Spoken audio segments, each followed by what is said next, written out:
Ahoy there, you two people. It is shaky hand day apparently for me. Well, let me try to do a little bit better with that maybe. No?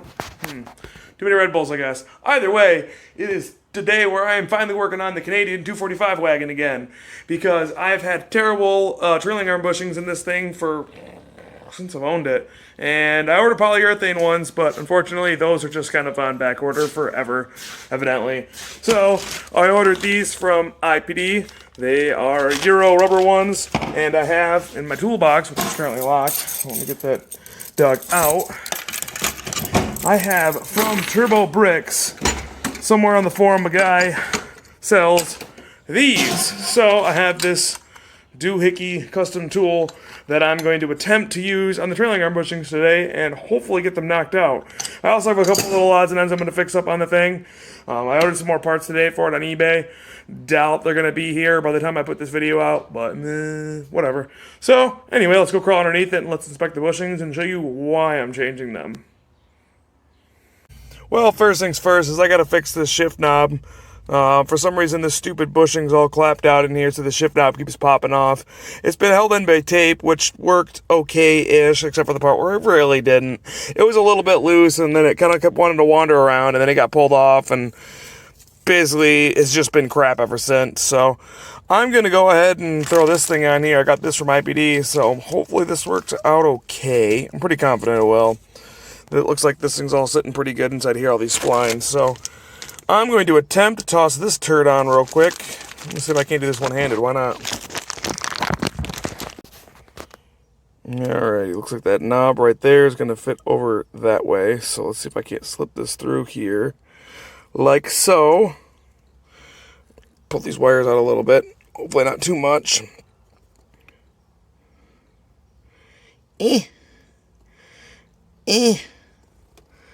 Well, that was a lot easier just when I pinched the wires together and used one hand. Should have done that in the first place, but that would have been stupid. So, that feels like that's... You hear the exhaust rattle. That's the thing I should fix soon too, but... You know, or I could not. Well there, using all the not correct tools, I got the new shifter in. Oh yeah, that feels so good. That is amazing. It's a little bit smaller and around, I think. Yeah, it totally is. Which is, I guess, fine. It can't be too much in diameter difference, but this one's maybe aftermarket. Maybe this is OEM. I don't really know. So it's a wee bit smaller, but when we slamming gears like, I don't know, a gear slammer. I should really go test this and make sure the overdrive button works, but it'll be fine, probably.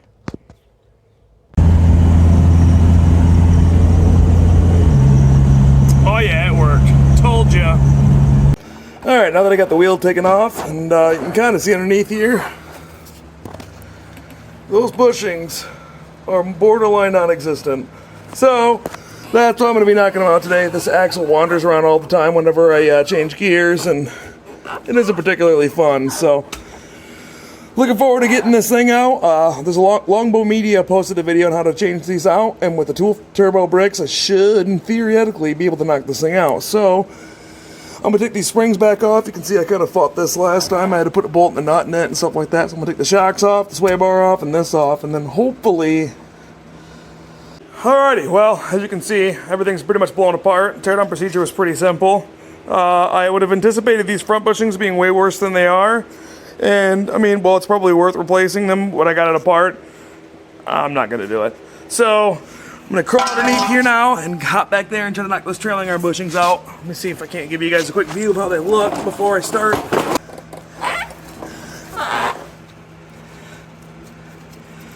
Yep, there ain't much there. So, let's get these knocked out and get these replaced.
only took like 45 minutes, but that wasn't quite that long. But it did take a little while. But I finally got it out. A little bit of penetrating oil, and by that I mean like 3/4 of a can of Croil and some heat and a lot of swearing. And she's finally out. So now time to attempt to throw the new one in. We'll see how that goes. Alrighty, well, it's about 9:30 at night right now. Finally I got this done. This tool was both a lifesaver and both a pain, just because of the nature of what it is, but yeah, I wasn't doing a lot of anything. Heck, I mean, this one fell right out. This thankfully is back sorted together, but you can see these things are cooked. But they're finally in. Finally. So I'm gonna drink these Mountain Dews and put this all back together. Cause here we go. Yeah. Finally, all the bushings in the back have officially been replaced. Next up is going to be the carrier bearing and the bushing for that. And then I got to do the exhaust because the exhaust falls apart. But it's coming along, one piece at a time. I'm wrapping it up for the night. Screw this. I'll catch you guys in the morning. It is the following day, getting my caffeine on, and I'm going to go clean up my nasty-ass mess because I left a big mess. Mostly because I was tired. It was like 9:30 by the time I got inside, I think.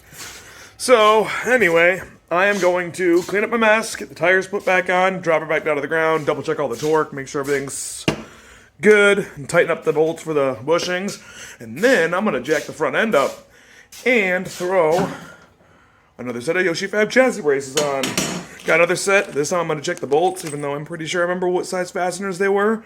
But, I'm pretty excited to throw them on the front of this thing. I think it's going to handle a ton better, especially with the new trailing arm bushings in the back when the axle's not wandering all over the place.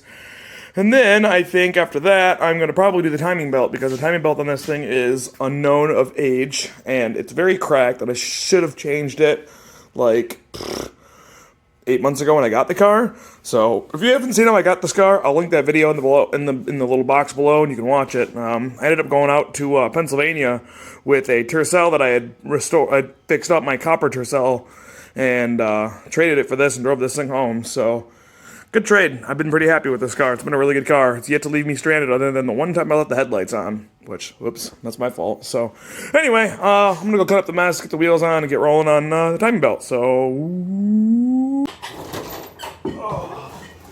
not trying to brag or anything, but I checked what tools I needed ahead of time, so don't gotta make a second trip back up. Ooh, that's gonna need a shoe brush. Remember that part where I said I checked and got all the tools I needed so I didn't have to get back up? Ah! Liar!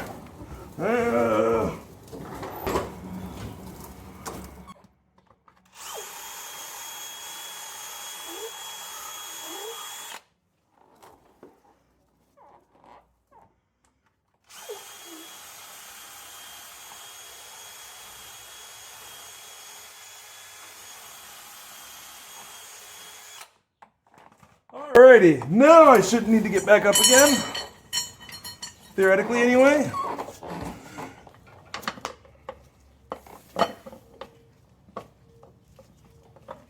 Okay, that part is in. Now let's get this with the flat washer. Whatever.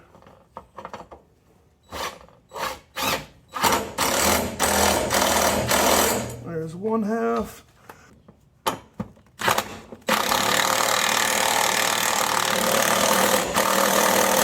In the words of Dalton Knoll, yeah.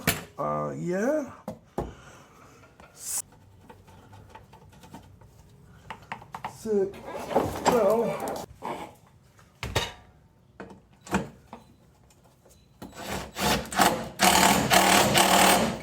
All right. Oh yeah, we are good to go. And I'm going to check the oil because there's a lot of leakage going on down here. But for now, up I go. It is belt time. Time for the belt. Belt time. Timing belt. Time. Belt time. So, this is a Contitech belt. I believe it came from FCP Euro. I got it with the car when the car was traded. And I thought I had a tensioner in it and cam and crank seals and the whole 9 yards along with like a gasket kit and some other stuff. But all I can find is the belt. So I'm going to do this the wrong way and not change the cam and crank seals. Regret it, because they're going to leak as soon as I do this belt, because that's how life works.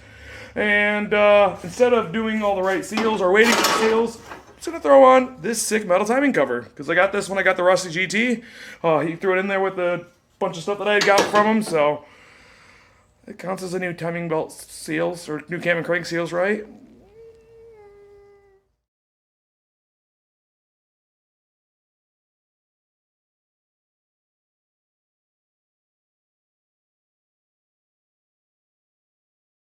Alright, pumping the brakes on the timing belt job for now.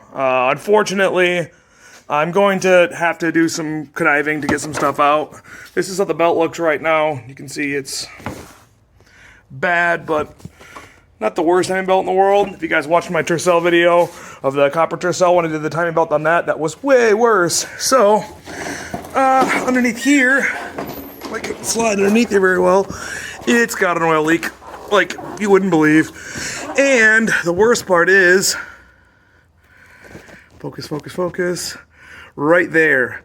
These little bolts for the water pump that hold the clutch fan on were so stupid tight, you wouldn't believe it. I've had to fight so hard with the longest 10mm wrench I had to get them off, and they made horrible noises and popping and cracking, and I thought they were going to break. So, I'm going to get a water pump and get all new belts for these right here. I'm going to get some R12 and be trying to get the AC to charge up, because this compressor does kick on.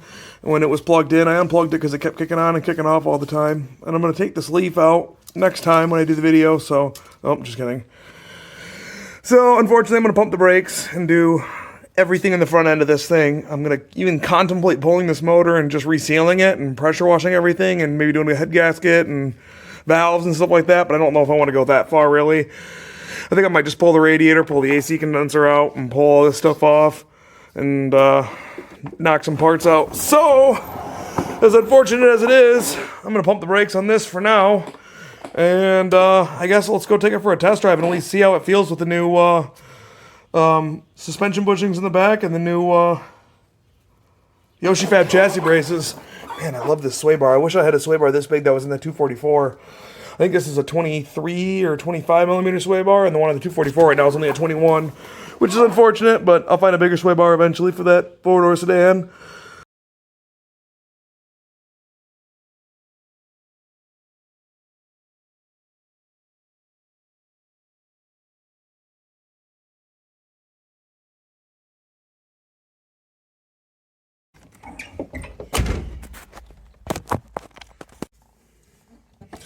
Alrighty, well, here's going to be the first drive with the new bushings and the new chassis braces.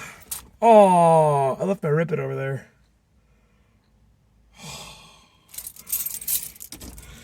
Since I got a little bit extra time, I'm going to pull the choke out. Since I got a, ooh! I'm at 6666 right now on my trip odometer, so that's nice. That's a good start to this. I was about to say some things, so hopefully I didn't jinx myself, but I'm heading on my way to the quarter wash right now. I'm going to use some of this stuff right here under the hood. Try to clean out some of the oil, some of the crud, some of the crap, because there's a lot of all of the above on it. So, I'm going to quick close my garage door. I don't think I have a garage door opener in here anymore, do I? No, it's in all my other cars. So I will be back. Back with me Rip It. The back end of the car definitely looks like it's sitting a little bit higher now that I have new bushings in the back, because it was sagging pretty bad before, and I put new springs on it and trailing arm, not trailing arm, the other ones. I don't know, I did in one of my previous videos. Those bushings, you know if you watch my other videos, probably not. I did those. Hey, the oops guy. Hopefully it's my eBay packages. Doubt it. Just ordered it last night. So, this is the first official test drive. I didn't really feel any different coming out of the driveway, but it's usually more on like hard accelerations that I noticed it swinging. So here we go. This will be the first time where I'll, yeah, it feels a bit better. Oh yeah. Oh my gosh. Oh wow. Usually when I go to change gears, the whole car would do one of these things right here. The back end would kick out and I was biting the steering wheel every gear change. Oh, I can change gears and it doesn't move. Oh, that is amazing. That is awesome. All right, well, I thought you really want to see me drive all the way to the quarter wash, so I'm going to cut this off right here and set you up on a time lapse and get this stuff a try out under the hood. See how nice we can get it. Oh, man, this gear changes. And after that, I'm going to have to call it a day for the Volvo. Unfortunately, for the wagon, unfortunately, I can't afford to have it torn apart right now because I got to go move a couch in a few hours. And so I don't really want to have it be in pieces and be rushing and cramming to get it back together. I'm just going to call it safe. I got about a 3-hour window before I got to leave, and a lot can go wrong in 3 hours, especially when doing a master cylinder and stuff like that. So, plus I don't have anybody to help bleed the brakes, and I don't really want to be doing the whole rod method because that'll just take forever. That'll take 3 hours alone.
Well, all in all, I would say that's definitely a huge improvement.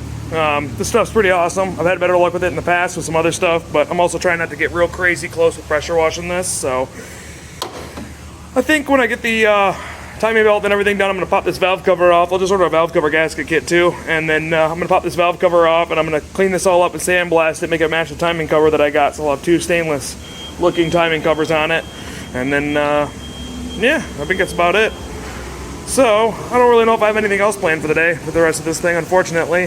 Some of the future projects I'm definitely going to be doing at some point in time is going to be getting rid of this peak pour window tint, this purple flaky crap. I got a buddy that's going to help me, or he owns a detail shop and he's going to pull this stuff off for me. So, I'm going to bring it out there, get rid of all this crap, and then, I don't know, maybe give it a paint a buff. I got to fix the rear wiper blade because that doesn't work along with the license plate lights. Don't tell the police. And a bunch of other random stuff, but yeah, look at how much higher it's sitting in the back now. It looks so much nicer. So, I think that's probably going to wrap it up for me for the day.